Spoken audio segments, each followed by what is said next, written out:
आप देख रहे हैं प्राइम टाइम डिबेट और आज की चर्चा का विषय है कि इंसाफ मिलने का जो सफर शुरू हुआ है, जो पहला कदम आज बढ़ा है, क्या इंसाफ लार्ज स्केल पर होगा? क्या भारतीय नारी ये जो प्रताड़ना झेल रही है बरसों से, क्या इससे मुक्त हो पाएगी? क्या हम अपनी सोच बदल पाएंगे? और क्या प्रशासन भी साथ दे पाएगा? क्या राजनेता वो राजनीतिक इच्छा शक्ति दिखा पाएंगे जो कि इस प्रकार के अपराधों से मुक्त करने के लिए समाज और उसके नेताओं के अंदर होनी चाहिए? सुखबीर हमारे साथ हैं, उनके पास कुछ महत्वपूर्ण आंकड़े हैं और वो आंकड़े हैं जो दिल को दहलाते हैं। इनफैक्ट उन पर तो एक सभ्य समाज को चर्चा करनी ही नहीं चाहिए, लेकिन ये हमारा दुर्भाग्य है कि हम इस पर बात कर रहे हैं। सुनीता गोदारा जी हमारे साथ है और उसके अलावा ललिता सहरावत जी हमारे साथ है। लेकिन सुखबीर, क्या आपके पास कुछ और ऐसे आंकड़े हैं जो समाज और शासन दोनों की पोल खोलते हैं? बिल्कुल देव, ये लिस्ट इतनी लंबी है कि बोलते बोलते शायद सारा दिन निकल जाए, जहां पर प्रशासन ने अपनी जो कार्रवाई है वो पूरी नहीं की, अपना फर्ज नहीं निभाया है। उत्तर प्रदेश की अगर हम बात करें, हम जहां पर रहते हैं आजकल, उत्तर प्रदेश की बात करें, उत्तर प्रदेश में सबसे ज्यादा ऐसे मामले सामने आते हैं जहां पर पुलिस अपनी कार्रवाई नहीं करती। आपको बता दें, और दलित औरत के साथ एक ऐसा मामला सामने आया था और सामूहिक दुष्कर्म किया गया था देव उसके साथ, वो भी पुलिस स्टेशन में, थाने में उसके साथ दुष्कर्म किया गया था। और आप यह बताइए कि FIR किसको लिखवाया, वो दलित औरत की सुनवाई कौन करेगा? और इसके साथ ही एक और मामला भी सामने आया था, मुस्लिम माइनॉरिटी की वो लड़की थी और मैं आपको बता दूं देव, वो 16 साल में उसकी शादी कर दी गई थी और वो अपने ससुराल में ही यौन उत्पीड़न का शिकार हो रही थी। और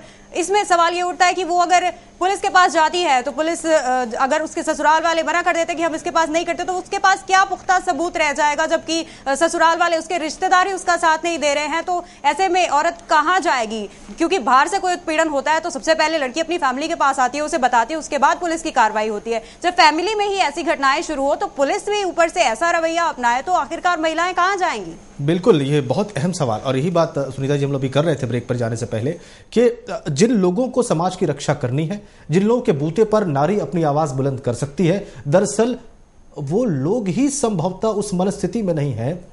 देखिए, मनस्थिति बदलना तो बहुत जरूरी है और मनस्थिति नैतिक बल से बदलती है, नैतिक बल से बदलती है और वो परिवार से शुरू होती है। दुनिया को हम नैतिकता का पाठ पढ़ाते हैं सुनीता जी।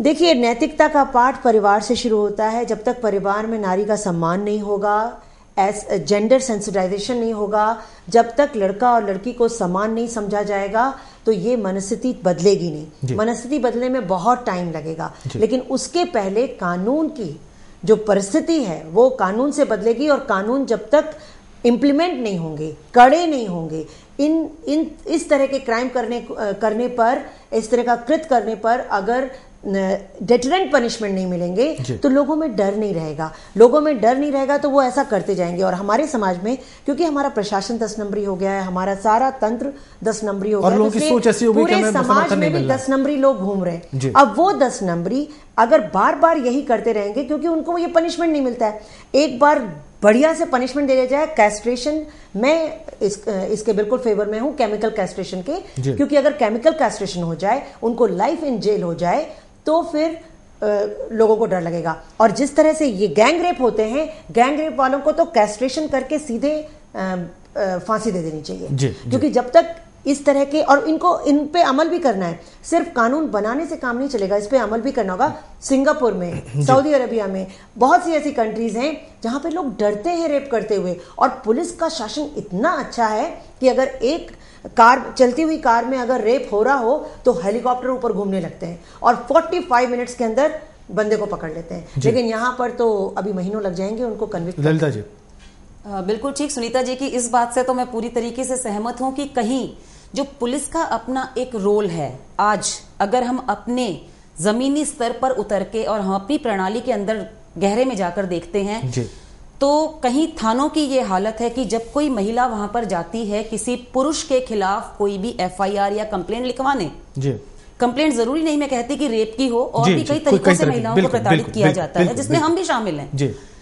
अधिकतर हमने ये देखा है कि IO पुरुष पक्ष को खुद ये राय देकर के कि आप इनके परिवार में मौजूद अन्य पुरुषों के खिलाफ एक कंप्लेंट लिखवाइए ताकि क्रॉस कंप्लेंट का केस बने और महिला मजबूर होकर के आपके साथ कॉम्प्रोमाइज करे। ये सब परिस्थितियां मैंने खुद भुगती हुई हैं, इसलिए मैं आपको इतने स्पष्ट रूप से इन चीजों को बयान कर रही हूं। कि जब हम कंप्लेंट करवाने जाते हैं तो मेरे साथ खुद ये हुआ कि नहीं, इनके बेटे पर इसके हस्बैंड के नाम में आप एक कंप्लेंट दीजिए और दोनों तरफ से क्रॉस कंप्लेंट होगी तो मजबूरी में आकर के इनको कॉम्प्रोमाइज करना पड़ेगा। उसमें होता क्या है कि एक महिला समाज में अपने आप को एक स्थायित्व प्रदान करने के लिए, क्योंकि हमारा समाज, ये कमियां हमारे समाज में मौजूद है कि हम किसी भी महिला के ऊपर बहुत जल्दी उंगली उठा देते हैं। शायद आज भी पुरुष प्रधान समाज का ही ये प्रभाव है कि महिलाओं को हम कहते हैं कि बराबरी के स्तर पर लाया जाए, लेकिन हम उतनी बराबरी का दर्जा आज नहीं दे पा रहे हैं और उसका फायदा प्रशासन के कमजोर होने पे। कल भी इसी चर्चा में मैंने ये बात कही थी कि इसके लिए जिम्मेदारी होनी चाहिए डीसीपी से लेकर कमिश्नर लेवल तक। आप ये कहना चाह रही हैं ललिता जी कि नारी सशक्त नहीं है? हाँ, बिल्कुल बिल्कुल। और नारी को सशक्त न होने के पीछे ड्यूटी लगाई जानी चाहिए कि वो रेगुलर मॉनिटरिंग करे प्रतिदिन। नारी की इस कमजोरी के पीछे कौन, सबसे बड़ी वजह क्या है? नारी की कमजोरी के पीछे सबसे बड़ी वजह का कारण यह है कि नारी खुद में तो एक मजबूत होकर के समाज में सामने उतर जाती है, लेकिन उसको सहारा देने के लिए हम लोग बड़े बड़े भाषण तो करते हैं, लेकिन जब उसके ऊपर ये एक अजूबा है, पहली बार इतने बड़े लोकतंत्र में हमने यह देखा है कि एक महिला के साथ इतनी बर्बरता हुई और पूरा का पूरा समाज उठ करके सड़कों पर आ गया। मैं इस बात के लिए वाकई में सैल्यूट करती हूं अपने देश की जनता को कि आज उन्होंने एक महिला की मजबूरी को समझा और उसका साथ देने के लिए सामने आए।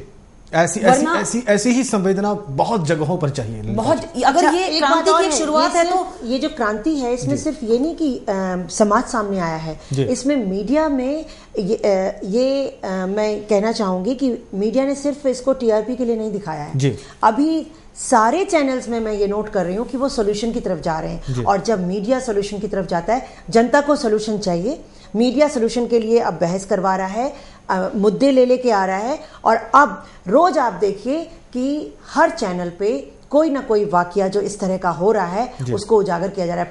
पुराने मोहंती का केस फिर से खुल रहा है।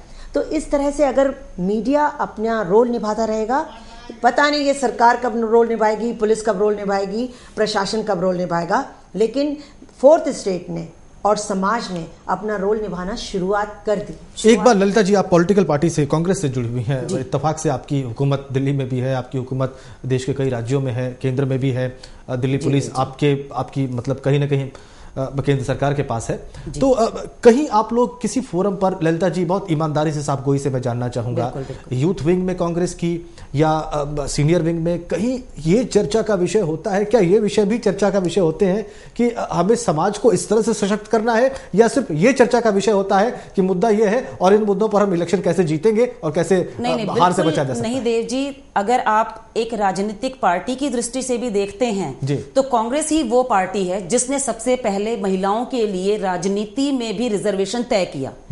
कांग्रेस पार्टी दिली इच्छा ये रखती है कि महिलाओं को ऊपर उठाया जाए। कोई पार्टी ये नहीं चाहती। हमारी मुख्यमंत्री शीला दीक्षित जी, हमारी यूपीए की अध्यक्षा सोनिया जी, जिन्होंने आगे बढ़कर सबसे पहले, अगर राजनीतिक पार्टियों के आप सिरे से देखें तो सिर्फ एक कांग्रेस पार्टी है जिसने रिजर्वेशन दिया, जिसने महिलाओं को आगे बढ़ाने के लिए कानून बनाए, जिन्होंने महिला आयोग को अलग से पावर देकर के सशक्त बनाए, कानूनों को बहुत ही सख्त बना करके महिलाओं को सशक्तिकरण का एक नया रूप प्रदान किया। इतना ही नहीं, अभी जो मार्च की गई बाल भवन से लेकर के राजपथ तक, वो कोई राजनीतिकरण के लिए नहीं की गई, अपने दिल के दर्द को व्यक्त करने के लिए शीला जी ने आगे बढ़कर के ये कदम उठाया। सारी दिल्ली की महिलाओं को इकट्ठा किया, देश की महिलाओं तक की संदेशा पहुंचाने की कोशिश की और एक श्रद्धांजलि देने के लिए, यह दिखाने के लिए कि महिला एक, या इसके पीछे कहीं एक वजह तो ये भी बात कहूं जी, स्त्री शक्ति केंद्र की औरतें थी, मैं खुद स्त्री शक्ति केंद्र चला रही हूं, तो ये तो एक बहुत अच्छी बात थी कि बहुत सारी औरतें बाहर निकल के आई, लेकिन एक तरफ क्या हुआ, समाज दो टुकड़ों में बंट गया, एक राजनीति का समाज और एक जो जनता जंतर मंतर पे बैठी हुई है।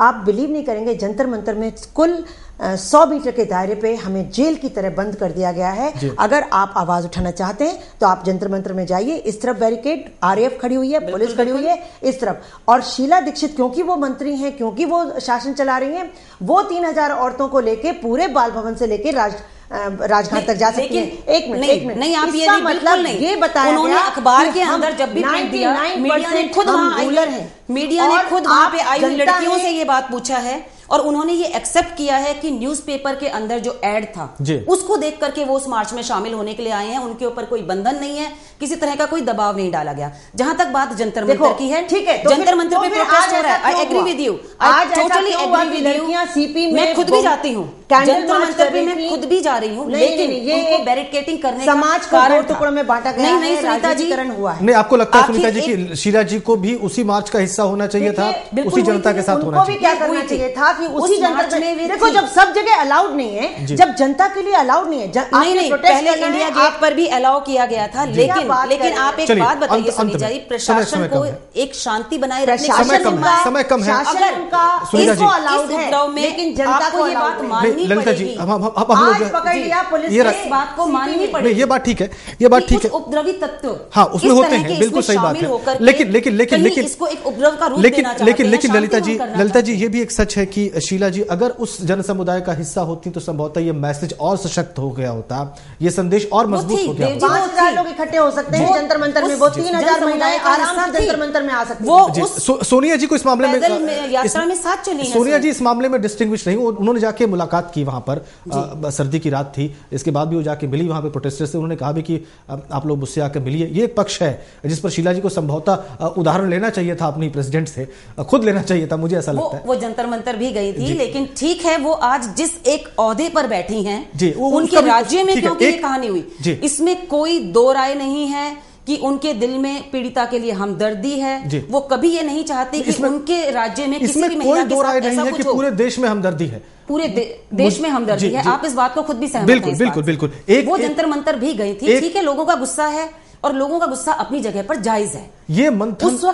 ये मंथन ललिता जी मुझे लगता है कि पूरे समाज को मिलकर करना होगा, और मुझे लगता है सबसे ज्यादा नारी समाज को करना होगा कि अगर इस प्रकार की कोई वारदात होती है, किसी स्त्री, किसी महिला, किसी फीमेल के साथ होती हमने है, तो शुरू करवा दिया है। बिल्कुल, तो उनकी सोच को मैंने जितना पढ़ा है, शीला जी हैं, सोनिया जी हैं या अन्य कोई भी महिला है, मैं खाली एक कांग्रेस पार्टी की नहीं, मैं अन्य पार्टियों की महिलाओं की भी बात यहां पर करूंगी कि एक महिला होने के नाते मैंने जितना भी सबको पढ़ करके देखा है, शीला जी के मन में वो मुख्यमंत्री बाद में है, कांग्रेस पार्टी की रिप्रेजेंटेटिव बाद में है, वो सबसे पहले एक महिला है, और ये बात उन्होंने हमेशा महिलाओं को आदर दिलाने की कोशिश की है। ये बात ललिता जी पॉलिटिक्स से बहुत बहुत आगे की चीज है। यहां पर मैं कह रहा हूं कि यहां पे रिफॉर्म्स की बात होती है, संभवतः अब भारतीय नारियों को ये आवाज अपने अंदर जो उनकी उठ रही है, इसको प्रखर करना होगा, इस बल को मजबूत करना होगा। सुनीता जी एक आखिरी, समाज कितना भी बदल जाए, जब तक पुलिस रिफॉर्म्स नहीं होंगे, जब तक जुडिशियल रिफॉर्म्स नहीं होंगे, और जब तक प्रशासन और शासन नहीं बदलेगा, अपनी संवेदनशीलता को नहीं बढ़ाएगा, तब तक कुछ भी नहीं हो सकता। संवेदनशीलता को नहीं बढ़ाएगा,